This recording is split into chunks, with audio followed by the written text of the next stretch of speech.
Okay, I think we'll get started. So today we're going to finish up our series on the thermodynamics of fluids in external fields, and we'll be focused on the magnetic field today.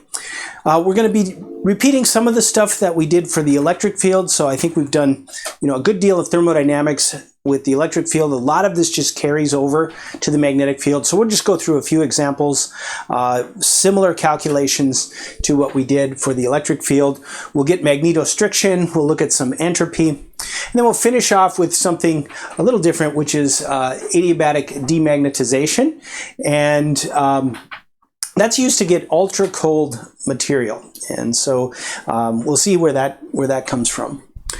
All right, so we need a little bit from electrodynamics, and we have the magnetic field H related to the magnetic displacement B. This is the magnetic permittivity, and here's our response of the material. We can write B as in terms of the magnetization of the material, very much like the polarization in the electric field, and then this can be written as chi H, chi being the magnetic susceptibility here, so playing the role that the electric susceptibility played with the electric field. And then very much like the dielectric constant, this magnetic constant here, we can get a relationship between that and the susceptibility. So I'm not going to go into that. That's coming out of electrodynamics, and we'll just use that.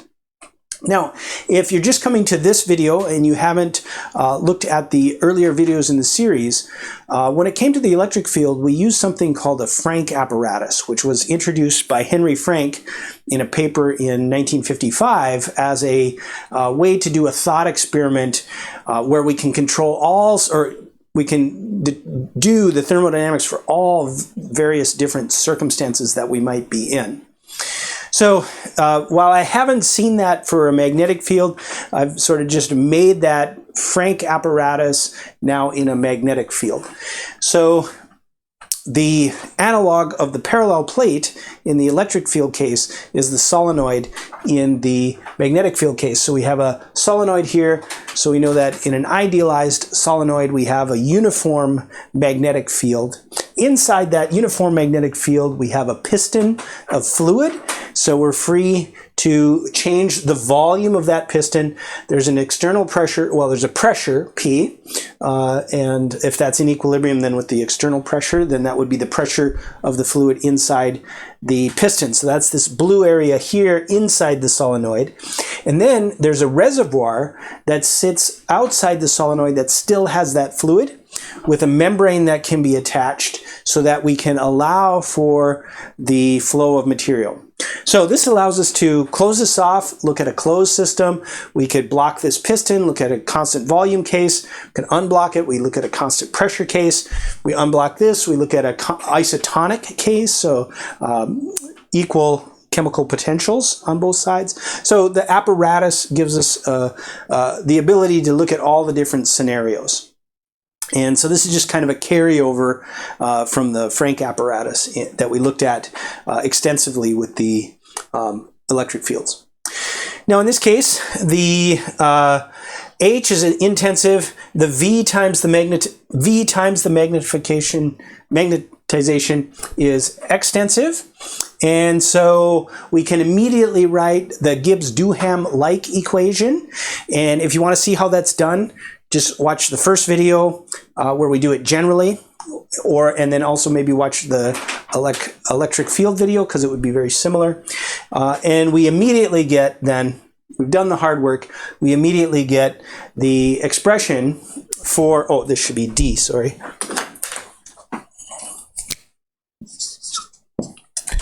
The full chemical potential for this apparatus. All right, so that's one good result, and it's related to the results we've gotten before. Let's start to do some thermodynamics. So first thing, let's just start with the first law. So the first law in its state function form for a closed system would just be this, TdS minus PdV. everything in now state functions. We go to an open, if we want to talk about open systems, then we have TdS minus PdV and then mu dN. And now we put this in a magnetic field. And I'm using a bar over the mu to denote that this is the full chemical potential for the system in the field. The fluid in the reservoir, although we won't use it here, but we did in the case of the electric field, that would have no bar over that. That's just our regular chemical potential. So that's the notation here. We can see this is the work, generalized force, generalized displacement. We'll want to do a Legendre transformation so that we can see how things change with the magnetic field. And we will use our notation from before that the primed indicates the Legendre transformation that switches these out. So then we'll get, everything will be the same except we'll get a minus VMDH. So there's the first law. Here is the Legendre transformed first law.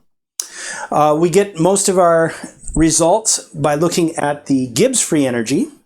And so Gibbs free energy minus SDT plus VDP plus mu dN.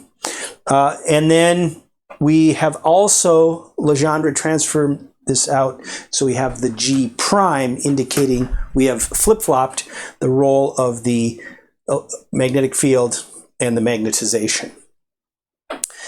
All right, so from this we can get some Maxwell relations, and let's do that quickly. So if we take V and H, so we're going to be looking for magnetostriction here. How does the volume change with the magnetic field? So V and H, so we crisscross this. So we have dV dH, a constant P, T, and N, because those are the other variables. And then here's a positive sign, here's a negative sign, so there's a negative sign here. And then we'll have the partial of this with respect to P for HTN. This will then follow the chain rule, and we will make the substitution. We'll make this substitution up here. Now, as we've done in the electric field video, we're going to work in units here, so we don't have to carry this magnetic permeability. We'll work in units where that is equal to 1. And that way we don't have to write it. So it's just riding along here for the ride. All right, so we've made this change, and out will come the field and the volume. So it's first times derivative of the second, which is magnetization. The field is constant, so that can pull out, and we're left with the susceptibility. Oh, not times H, just the susceptibility with P. Okay, the H is already pulled out of there. Now we're going to take second, which is just going to be chi H times the derivative of the first, which is dV dP. Okay, well, what is dV dP? This is how the volume changes with pressure. So that's isothermal compressibility. And so we use the symbol, we've been using the symbol beta for that. So, and then we have by convention, we have a minus sign so that beta is positive for most normal fluids. So we define beta as negative 1 over V times partial V partial P. And so this will then become, we'll multiply by V over V. Then we've got beta minus, so we've got minus beta chi, and we've pulled out the V over here. And so we have now derived an expression very analogous to the electric field one from a previous video, a couple videos ago, for magnetostriction. So this is isothermal isobaric magnetostriction. And this, of course, is going to be very, very small. We're going to have enormous magnetic fields in order for this to be of significance. All right, well, so there's magnetostriction. Let's get some entropy. So we'll do another, we'll continue to use dg prime, and we will grab another Maxwell relation. So we want to see how entropy changes with fields, so we're going to grab these two terms. Both are negative, so our negative signs will cancel. So then we're going to have SDH, or DSDH, and then VDT, or VMDT.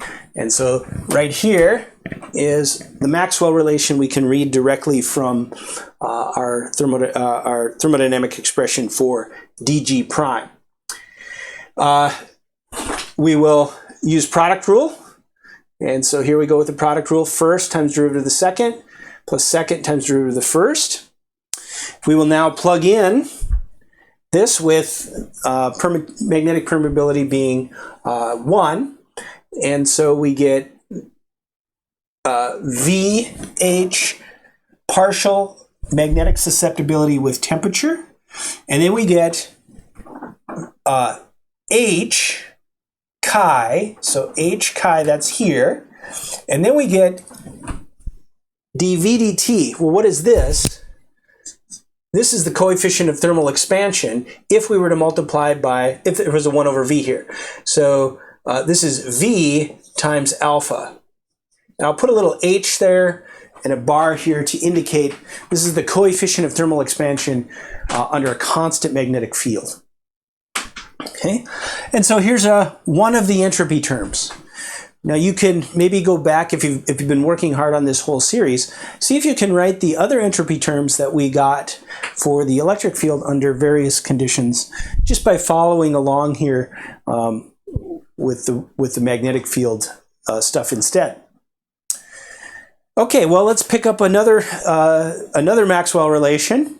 So let's now focus in on the chemical potential with H. So we're picking up all these Maxwell relations. So we're going to go H, or d mu dH, Ptn, and these are, there's an opposite sign here, so there's where the minus sign, and then dVm dN, so there's that. And now we are going to we need to look at this, and we've ran into this subtlety before. This is extensive, V times M, but it's V that's carrying the extensivity or the extensive nature of it. So, and we know that we're only proportional, we're always linear in amount of material. So if the V carries the extensive nature of this, then M does not. And so M will not be a function of N in these conditions, under these conditions. And then we'll get partial V partial N, which is simply the molar volume. So this, again, we get another formula that is identical in almost every way with the electric field. Just this would be electric susceptibility, and this would be electric field. So as we might expect, we're recovering all these formulas we've already gotten. Now, let's look at a final Maxwell relation, which is going to be mu and P. So d mu dP at TH and N, constant TH and N, equals dV dN at PTH. Well, dV dN is just the molar volume as we had up here. So now we're going to use some property of derivatives. So this is just math now, nothing to do with the thermodynamics at all. And we've used this a couple of times in the previous videos. I refer to it here as Calc 3 because here in the United States, it's in the Calc 3 class at the university where we tend to learn all this stuff. And so this is just a identity of partial derivatives. We most often see them not in this form, but we see this, and then this is inverted. So we see this times the inverse of this all equals 1. Very important identity in partial derivatives. So you can see if you can find that in your calc book or online somewhere. And just follow through and make sure that I haven't made a mistake here, that we've got everything correctly taken care of here. With this identity, then we can express this isotonic isothermal change in pressure with the magnetic field. And so we can just write what we've got here. So minus chi h Vm over Vm, and so we're just chi h. And so that is our isotonic isothermal pressure change with magnetic field. All right, so that brings out a lot of the equations that we've already gotten for the electric field case. Let's look at something new here, and this is adiabatic demagnetization. And as I said at the outset, this is used to get material very, very cold. And so it's often the last stage in cooling something down to get to just fractions of a degree of Kelvin. And it's very much like if we get expansion cooling of a gas, we let the gas expand, we get cooling. Here, we magnetize the material and then we demagnetize it. It's as if it's behaving analogously to an expanding gas, and so that further cools the system. And we do it adiabatically, so that energy has to come from the system itself, and so we get a reduction in temperature.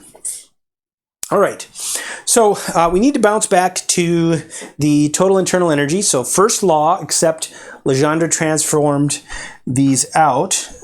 And we're going to now consider this under very special conditions: reversible and constant everything except temperature. So all these terms drop out. So we hold the field constant, we hold the volume constant, and it's a closed system. In that case, then we just get du is TdS. We're reversible, so TdS is dq. This is the thermodynamic definition of entropy. So under reversible conditions, ds is dq over t. So that's what we have here. But we also have the heat capacity equation. And as you know, the heat capacity depends on the conditions under which it's measured.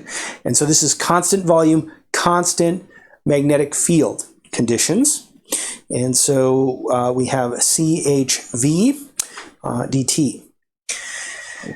Well, we can, instead of writing these words, constant blah, blah, blah, we can write this as a partial derivative. And so ds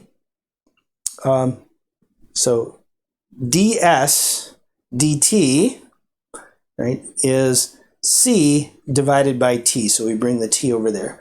And so that gives us an expression for this partial derivative. Constant field, constant volume, change in entropy with temperature. All right, so that we're going to need this, and so this little bit of what we were doing here was simply to derive a formula for entropy that we're going to need later.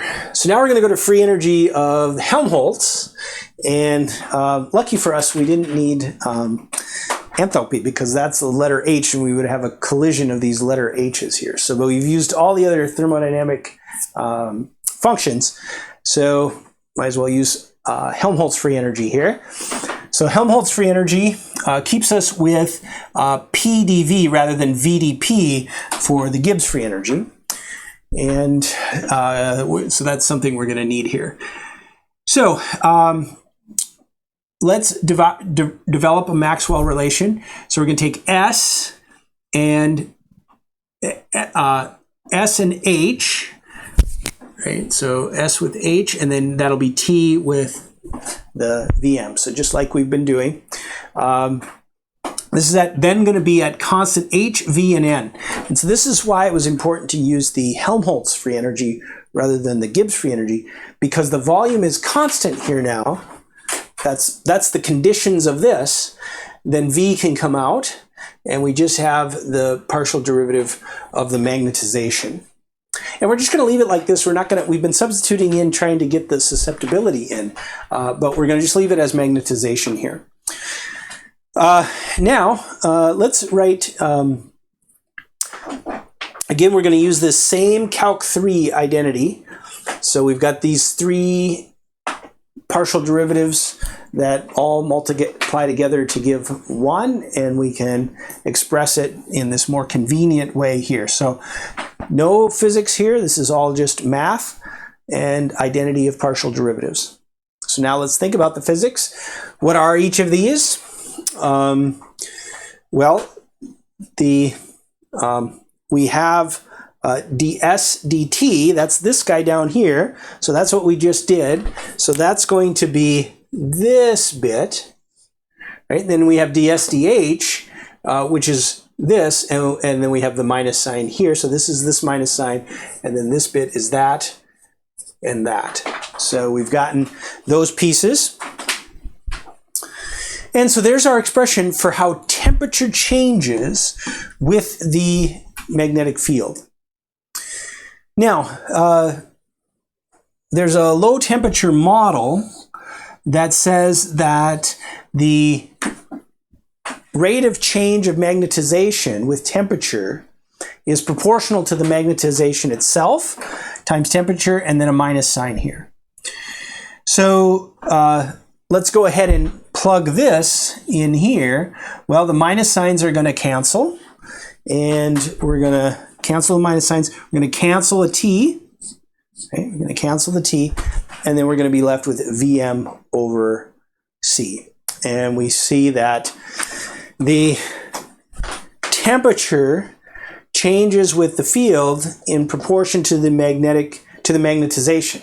So if we drop the magnetic field, we're going to drop the magnetization, and our temperature is going to go down. Hence, we'll have adiabatic demagnetization resulting in cooling, a cooling effect, which is what we wanted. So let's run this through a sequence. Let's say we've gotten down to some low temperature. So this is we'll call this a low temperature, where we can employ this model.